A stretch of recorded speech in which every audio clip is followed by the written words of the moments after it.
Why, hello there, baby. We're going to be discussing two subjects for this evening. We're going to be discussing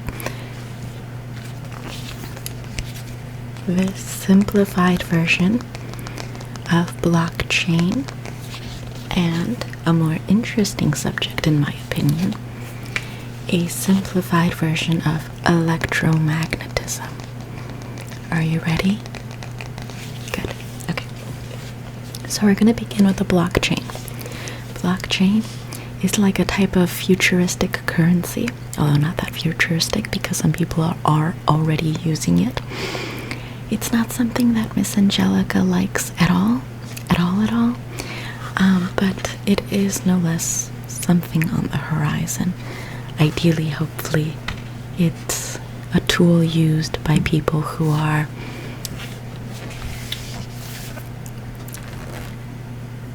amiable to the local population as opposed to hostile to them. But that's okay. That'll go over baby's head for now. So let's begin. Per usual, this is a ball. You use a coin to buy the ball from Alice.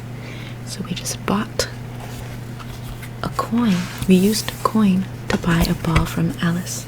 We get the coin and we buy the ball.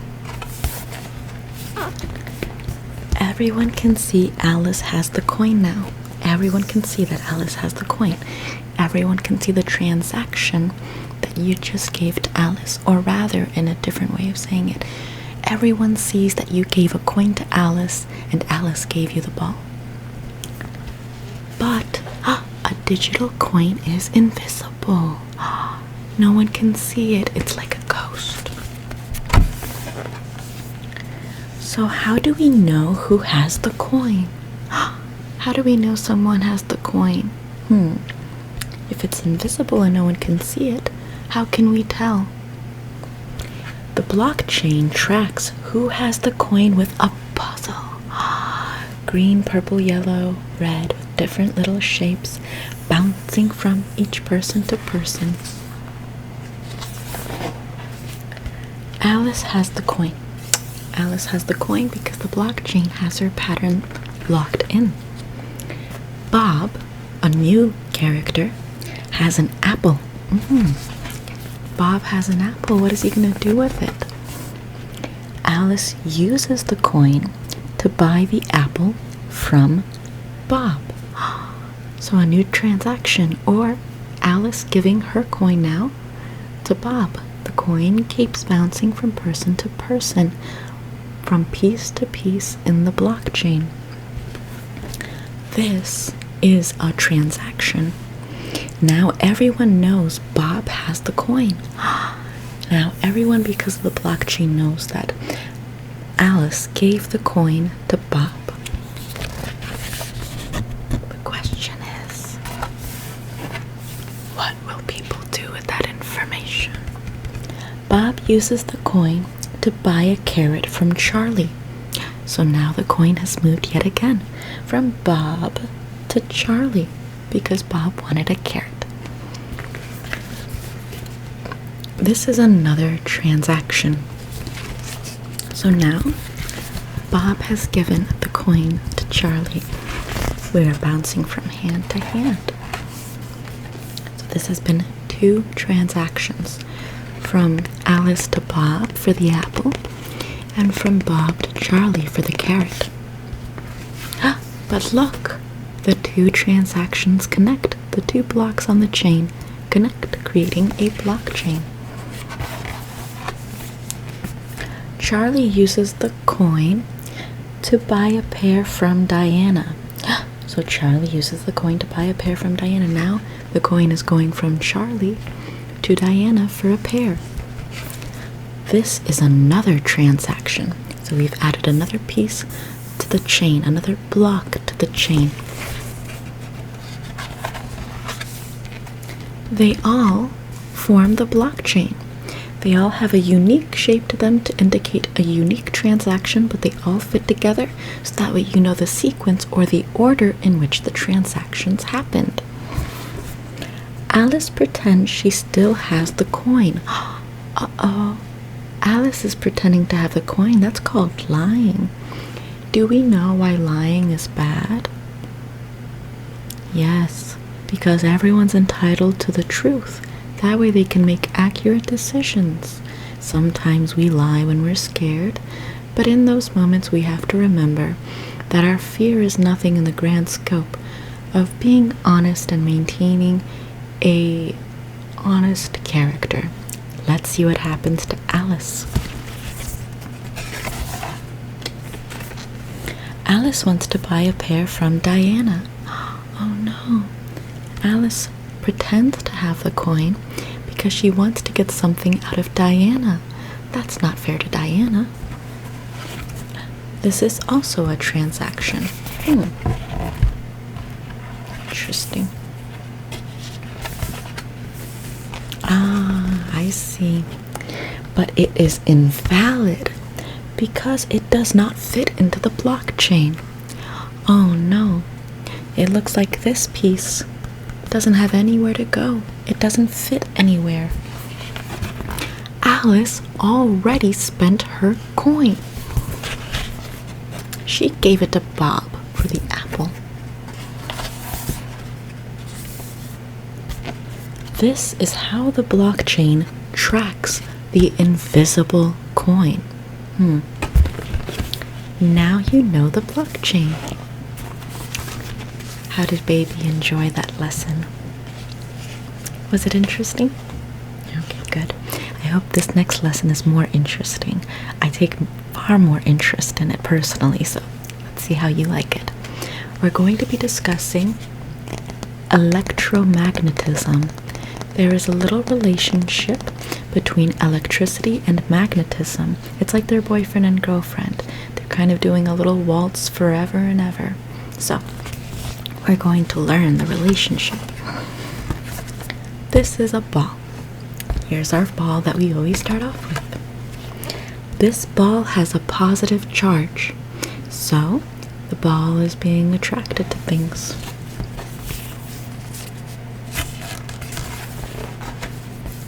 This charge creates an electric field. So now there is a force field around this charge that is attracting the charge to it. Positive charges move with the field. So positive charges are attracted towards other objects. So it'll move towards it as opposed to running away from it.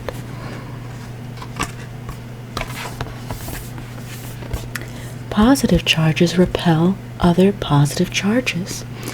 If it's two positive charges, they're both trying to run towards something. But if they run into each other, then it's almost like it defeats the point. This ball has a negative charge. This blue ball has a negative charge, meaning it's running away from things. This charge creates an electric field in the opposite direction, so things are attracted to the negative charge, but the negative charge is running away from things. Negative charges move against the field, so if there's a little force field around your head, the negative charges are moving away from them. Meanwhile, the positive charges are moving towards them. Negative charges attract positive charges. That's why they say opposites attract. Sometimes certain flaws and virtues complement each other so well that they were just meant to be. Negative charges repel other negative charges. So, if you find one charge running away from things and another charge running away from things, their common ground is that they don't want to be near each other.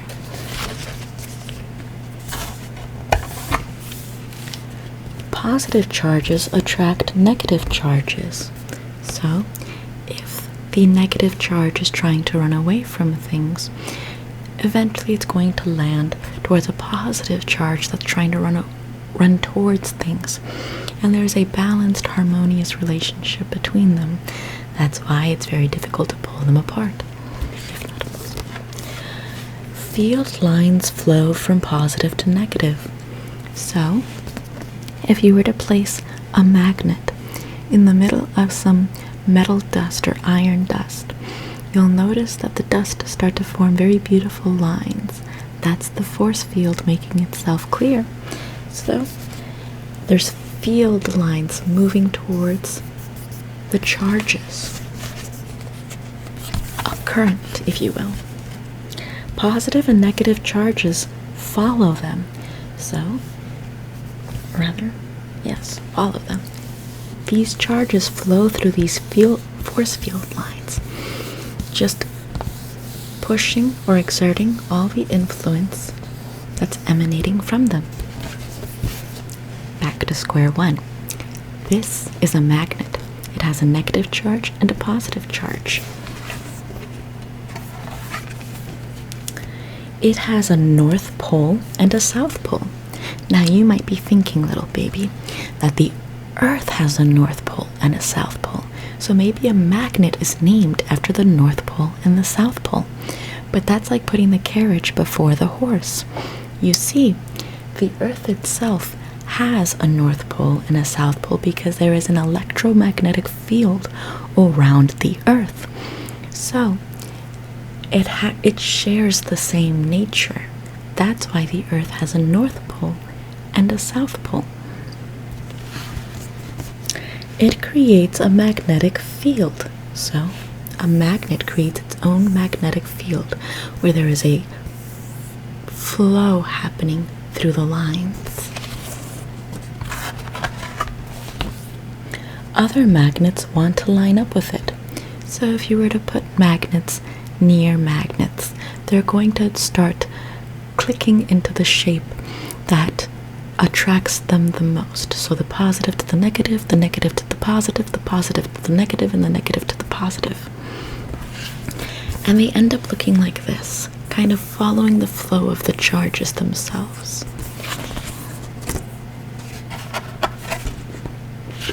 You see, if you were to pay a little bit of a closer attention, if there's the connection going down to the negative charge, the south pole, then naturally the positive north pole is going to be flowing downwards towards it, downwards towards it, downwards towards it, and the south pole is going to be flowing up towards the north. That's how we get movement. Magnetic fields cause positive charges to circle counterclockwise. So, a positive charge flows counterclockwise. Negative charges circle clockwise. So they're forever chasing each other in a circle. Magnetism affects charge, but charge also affects magnetism. It's like a waltz. The electricity and the magnetism are dancing. When it comes to electricity, it's basically a field or a current of energy of pure electrons running or flowing towards a positive source. Negative charges moving together create an electric current. So all the electrons flowing together create an electric current. Hence the name electricity, electrons. The current creates a new magnetic field, so it emanates power. Now you know electromagnetism. How did baby like our lessons today? Good? Okay, excellent. I'm so glad to hear that. Well, in that case, I hope you sleep well, mull over it, think about it perhaps in your dreams, and allow yourself to have a deeper curiosity for the world and how it works. Okay?